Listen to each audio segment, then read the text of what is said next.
services. My more respectable side of who I am, I used to co-author the Big Book of Benefits and Mental Health, which is produced by Mind. It's available exclusively from the Mind bookshop, so they're always willing to take your money. And I sort of do a bit of I write the books. I do a column in Mental Health Today, and I do various training courses. I was doing one yesterday in Swansea, dotted around. Sometimes I go into all sorts of places. And that's what I do for half of my week. And the other half of my week, which may be relevant to anyone here who's affected by cancer, I work with Maggie's Cancer Care.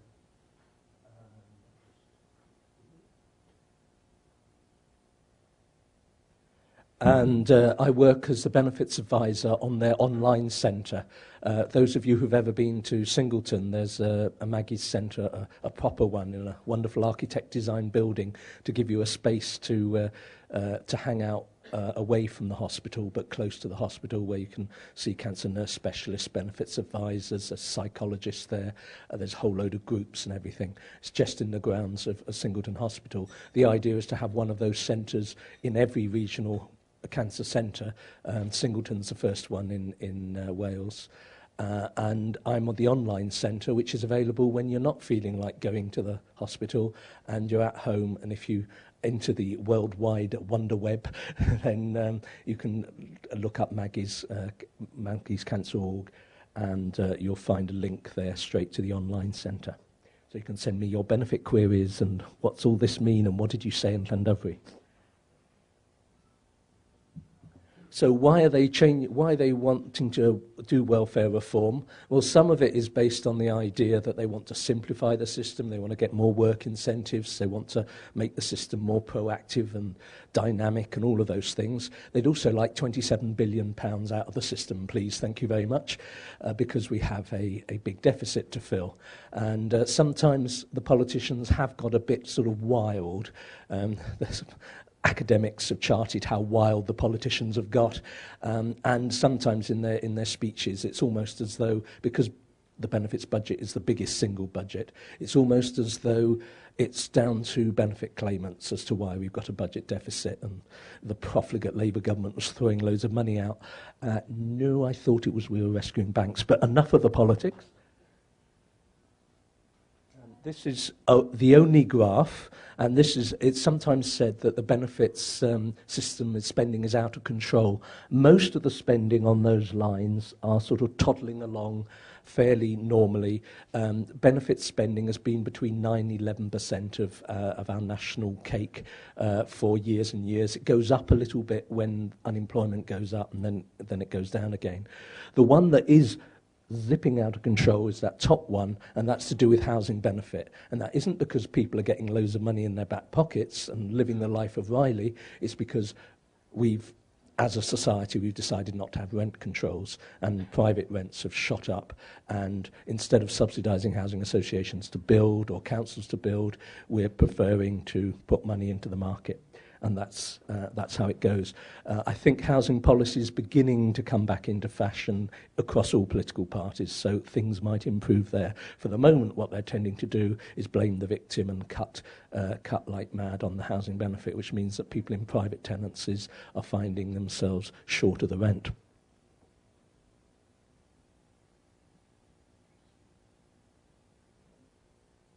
There are about 50 benefits. It depends how you count them.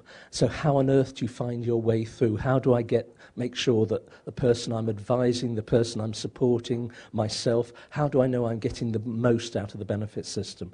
Well, through all the sort of training and books and whatever, I suggest this sort of 3 steps approach. It's based on The Sound of Music, for anyone who enjoys that film or was forced to watch it over Christmas, that do-re-mi scene where you're going up and down the steps. The first step is your basic benefits for the ones that used to say what they did on the tin. So if you were feeling not very well, you claimed a benefit called sickness benefit. Successive governments like to simplify the benefit system, so sickness benefit has now become contributory employment and support allowance in the main phase with work-related activity component, because that's much easier to say than sickness benefit.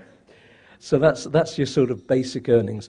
A retirement pension will be one of those. It's your basic income, you paid your national insurance. It's the old 1948 Beveridge sort of type benefits with the names changed along the way. Then the question after that is, well, should I get a means-tested benefit? And those are, could I get those on top? That wasn't supposed to happen back in 1948. We were supposed to get rid of means testing, but it's crept back in because governments of all parties have worked out it's a bit cheaper. So as a result, retirement pension isn't enough to live on its own. If that's all you've got coming in, you might claim pension credit on top, or you might claim housing benefit for the rent and so on. So that's step 2. Step 3 is extra money to do with disability, which is really important for the people we care for, and that will be the attendance allowance or the disability living allowance. There's just a few examples of them. So Mr. Notwell, you can see what I've done there, Mr. Notwell, he's on his basic step 1 is contributory employment support allowance. Because for whatever reason he needs a bit of a top-up, that will come from income-related employment support allowance. And then there's housing benefit, council tax benefit from step 2. Then he gets his disability living allowance, and the thing with the steps is when you get your disability living allowance, you go back to step 2, because often getting an award of disability living allowance actually increases the amount of money you get, and lots of people miss out on that. The Department for Work and Pensions are not very good at joining the dots. So what often happens is typically say a pensioner is delighted to get their disability living allowance or their attendance allowance, and they're delighted to learn that it's not going to be taken away from their pension credit. So it goes against the grain, or it's counterintuitive, to use the posh word, to actually think that you might get more, and a quick phone call, a short form, and suddenly you get another £59.50 on top on your pension credit. So it's always worth checking that out. The pension credit have real problems with disabled carers. They can't understand how somebody with a disability can be a carer. You can be both. You can have your own health problems. Caring can often bring its own health problems. So you can actually have extra amounts for being a carer and also claim your disability living allowance for your own health problems. So what's happening with welfare reform? Well, over pension age, it's not such a big deal. The changes aren't so scary or threatening. It's more for people coming up to pension age. We all have to going to be a little bit older before we can get our pensions. The youthful faces in the room are going to have to wait quite a while. I'm going to have to wait till I'm 67. Just by a few months, my state pension isn't going to be paid till I'm 67. So that's the downside of welfare reform for me.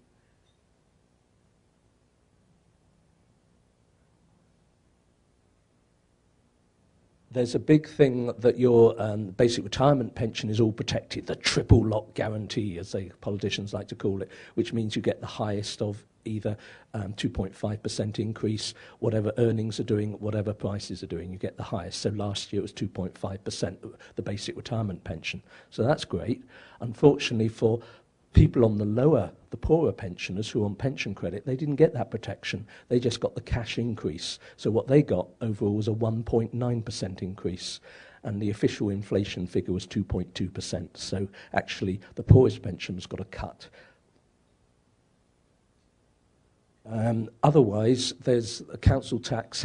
There hasn't been such a big change in Wales because the Welsh Government have decided to have a sort of national scheme for this year. Over in England, council tax is a right mess. Well, not mess, but there's 326 different schemes because every local authority is doing it its own way, desperately trying to balance the books. But even over the border, people over pension age are protected from all of that, so they don't have to worry too much about that.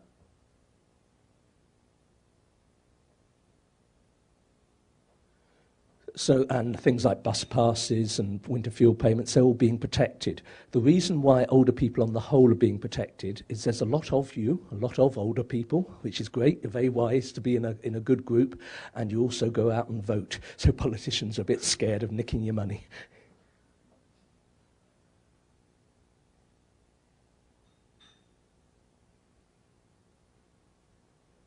What's happening for working age, I'm not going to go into detail, but there's huge changes in working age, and that's just summarising it. The top one is just fiddling around with the amounts of increases. inflation was running officially the retail price index was 2.6%, but they decided to use a new index which includes a wider range of goods. The consumer price index includes TVs and projectors and all the wonderful Apple laptops and all the things that everybody on benefits regularly buys. And so that's a lower figure because they often go down in price. So that's a 2.2% figure, but they put this cap on 1% for most benefits, and that does affect carers under pension age. So you get a large chunk of your money is at 1% increase. They say they're protecting the money for carers, and they're protecting the money for disability and the money for children. They get the full 2.2%. But that's only the bit that you get paid as a carer. The basic amount that you get as an individual person, which is the biggest chunk of your benefit, and I'll give you a quick example, that is frozen at the 1%, so that's affected. So carers, a carer on income support on the lowest income has actually last year had an increase of 1.4%. So they had a real cut in their benefit. It's all fiddling around, it's statistics, it's percentages, it's a pound here, it's 50p there. Over the time, it makes a huge difference, and the government have worked that out, and that's the biggest cut of all. Over the next few years, they're going to save about £9 billion by just taking a few pence off everybody. Then there are big cuts going on for lots of existing benefits. Housing benefit I've already mentioned, so basically there's lots of controls going on. The bedroom tax is one you may have heard about, as being particularly in the news these days. Then the tax credits, which is ironically is a benefit that's paid for people doing the right thing, moving into work.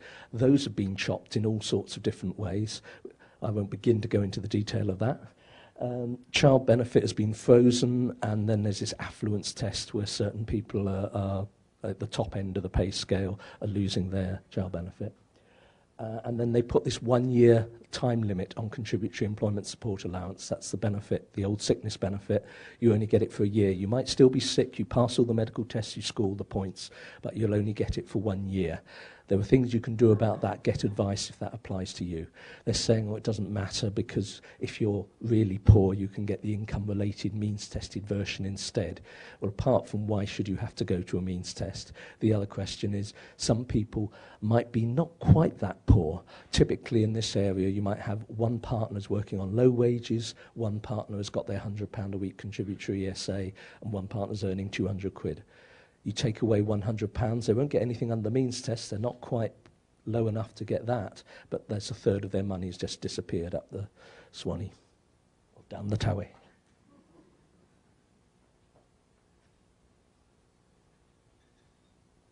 There's a general increase in stigma attached to being a benefit claimant. It's got a lot harder.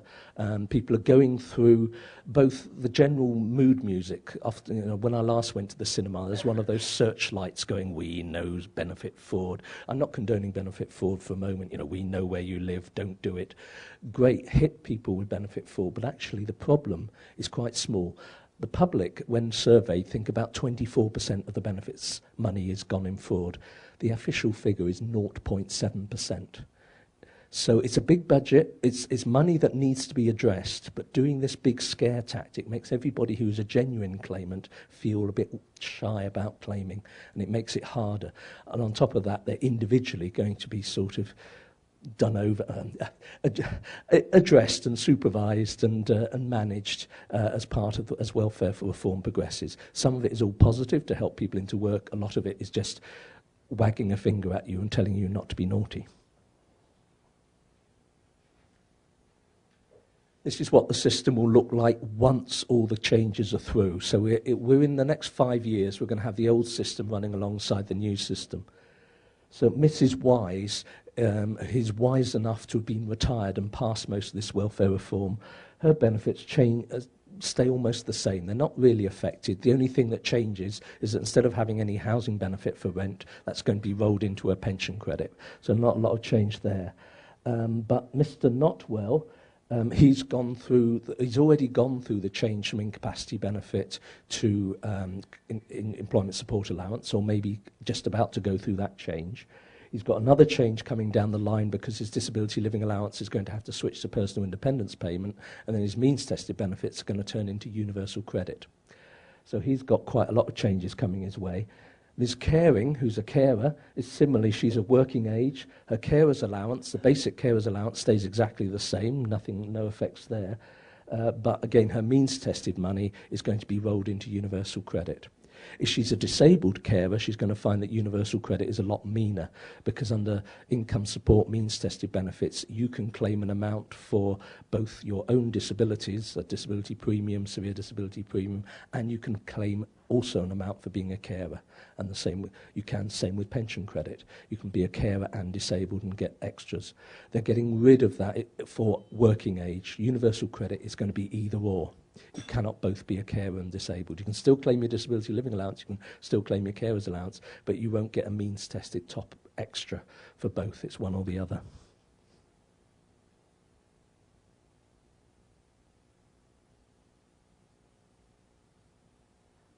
So carer's allowance carries on as before. But will the person being cared for, the worry for people getting carer's allowance is if you're looking after somebody who's under the age of 65, will they be able to transfer successfully from DLA to personal independence payment? Because if they don't, then you'll lose your carer's allowance. There's the real cut in value of benefits that I mentioned before, and there's this switch to universal credit instead of income support and working tax credit, but that only affects people who are carers who are below pension age. Those above pension age are sort of escape from all of that, apart from those who are above pension age but have a partner who's below pension age. At the moment, you can count as pension age if the older partner makes a claim, or you can choose to be working age if the younger partner does it. But under universal credit, it will be the younger partner will have to make the claim. So then you'll be dragged into the welfare reform mire if you're one of those mixed age couples.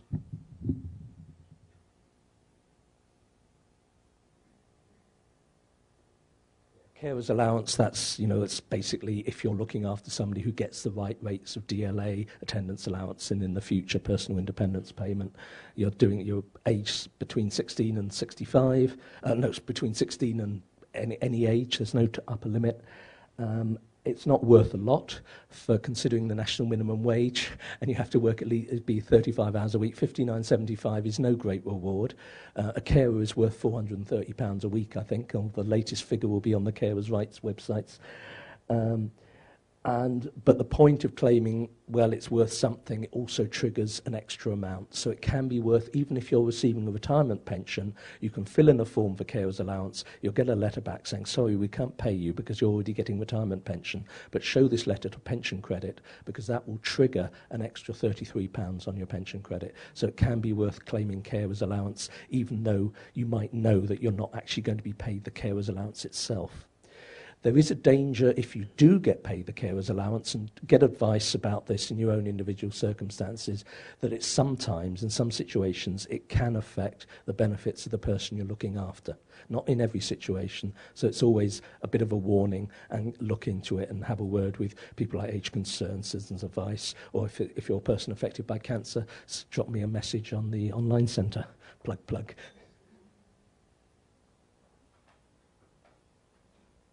So this is Miss Caring on her income support. She gets her £659.75, but that's all she's got to live on, so she can get income support to top it up. And her income support will be made up of an amount for her as an individual, which is £71.70, plus a £33.30 carer's premium. And then they take away the carer's allowance from that. So what income support does, it doesn't give you the figure, it tops you up to that figure. So she's on 59.75, it tops her up to 105, so that she ends up with 105. So she's been hit by this, her carer's bit, the carer's element, the £33.40 was protected by with a full 2.2% increase. But the main chunk of her money, the 71.70, wasn't. That was 1% limit. So she's had a real cut.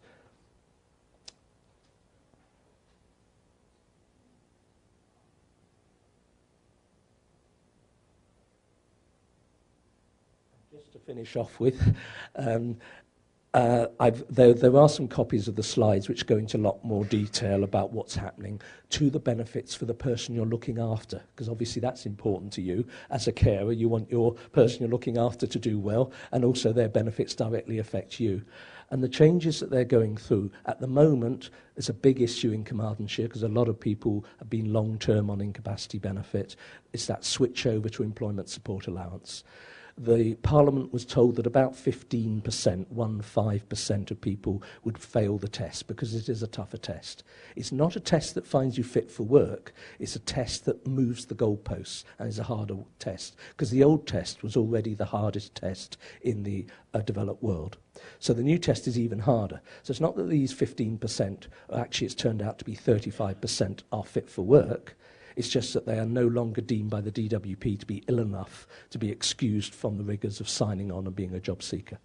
So that's what the DWP is saying. So there's a whole load of new, quite poorly job seekers turning up at job centres, and the job centre staff are scratching their heads going, there's no way this person's ready to look for work.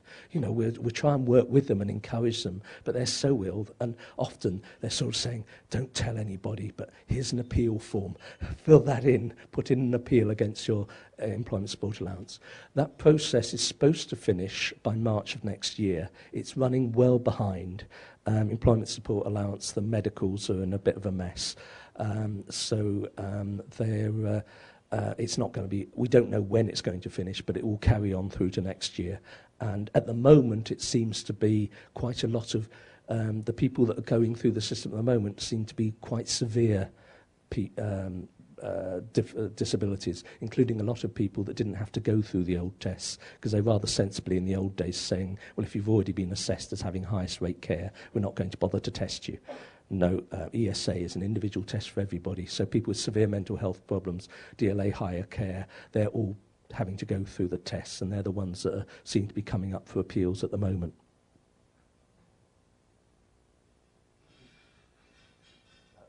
I nearly went on there. So that's number one. That's already happening. You may be familiar with it. 35% are being found to not pass the test. Always appeal, because if you get support, if somebody's with you, I've spoken to advice colleagues, and very few times have they ever lost an ESA appeal. The system is systemically failing. It is not up to the job. The test is being reviewed at the moment, and Atos performance is being reviewed in implementing it. It is a failed test, but that won't stop certain newspapers saying, oh, these people have been work-shy layabout scroungers for years. Not true.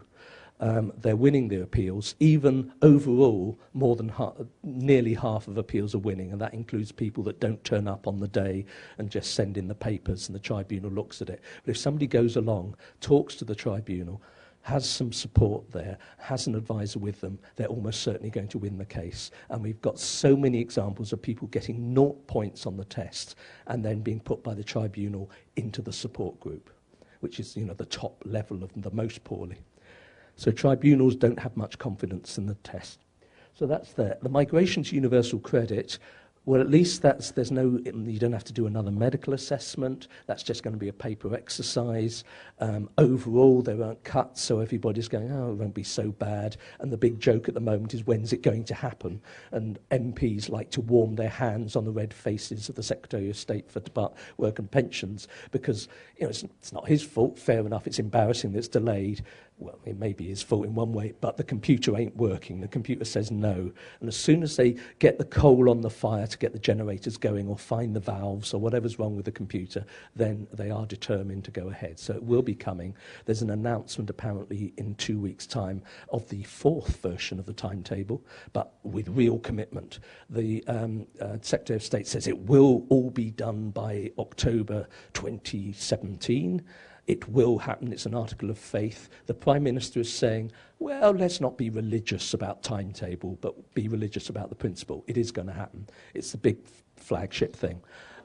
Overall, it's not too bad. So people are taking their eyes off the ball. And to work out what's happening, you have to be a geek and do the sums. Being a geek and having done the sums, I'm particularly worried about how it's going to affect people with disabilities, because they've got rid of extra disability elements. There's no severe disability premium. There's no enhanced disability premium. And they're saying they're protecting the most vulnerable.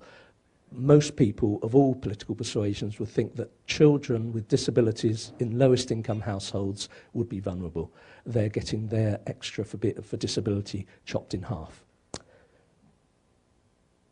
And then finally coming up is the other switch that people with health issues and long-term disabilities are worried about, is a switch from DLA to PIP. Personal independence payment. That isn't, nothing instant's going to happen to them. For the people having renewals, or whose awards are coming up to the end, the key date in Wales is March the 17th. If your award is due to end before March 17th, you should be sent a disability living allowance claim pack. If it's due to end after March the 17th, it's due to be a personal independence payment. For everybody else, sit tight. If you've got a long-term award, nothing's going to change unless you ask to change. If you think, oh, well, things have got worse for me, I need to ask for a higher rate of DLA, if you do that now, it will be treated as a claim for the personal independence payment, and you'll be reviewed under those rules. And similarly, if your award runs out and things, or you can actually choose if you don't just want to get it over with. Some people might do better out of personal independence payment. The DWP reckon around 30% will get more out of personal independence payment than DLA. Overall, though, it's about a 28% cut in support for disabilities. And you can't say where that cut's going to be. Very few people will stay the same. They've got rid of the lowest rate of care, but it doesn't mean that it's only going to affect those people. Because some of those people, actually looking at the scheme, we think we might be able to, with good support from an advisor, it might be easier to get an increase under the new system than was available under the old system. So don't give up if you're looking after somebody on the lowest care. But if you're middle care, higher mobility, lower mobility, the rates look the same, but the benefits are very different. So lots of people are going to come down from higher mobility and lose their higher mobility. The government reckon about 400,000 are going to do that. 200,000 are going to go up the other way from lower mobility to higher mobility. So there's movements all over the place. Only 16% are expected to stay the same. So it's a big change coming up, but it only really kicks in unless there's a change of circumstances that forces you into the hands of the DWP to have your claim looked at. It won't be until October 2015 that they will start looking at everybody who's on DLA. It won't affect people who are wise enough to make sure they were born so that they were over 65 on April the 8th this year. If you were over 65 and you're on disability living allowance, you won't be affected by these changes. But if you weren't over 65 at that point, then at some point between October 2015 and October 2017, they will send you an invitation. And you might think, oh, that's very nice, but I'm washing my hair. I'm rather busy. I'm quite happy with my lifetime award for DLA. If you ignore that invitation, your DLA will just be stopped. So a lot of people who are not very good with their post might fall foul and get their DLA stopped. They can get it restarted by applying for PIP, but they might have lost a lot of money in between. So it's one to watch out for. And there'll be lots of information around. I'm sure there'll be on the Advice and Support Carmarthenshire website. There's citizens' advice, age concern, carers groups. There's lots of bits around. You can get yourself a copy of the Big Book of Benefits. I have a demonstration copy here, but it's too heavy to lift behind John. And I say, if you're affected by cancer, do drop in to, if you're in Singleton Way, drop in there, or have a go if you like doing the internet, because we're so techie here. Then give me a bell, or not a bell, send me a message or whatever on the online centre.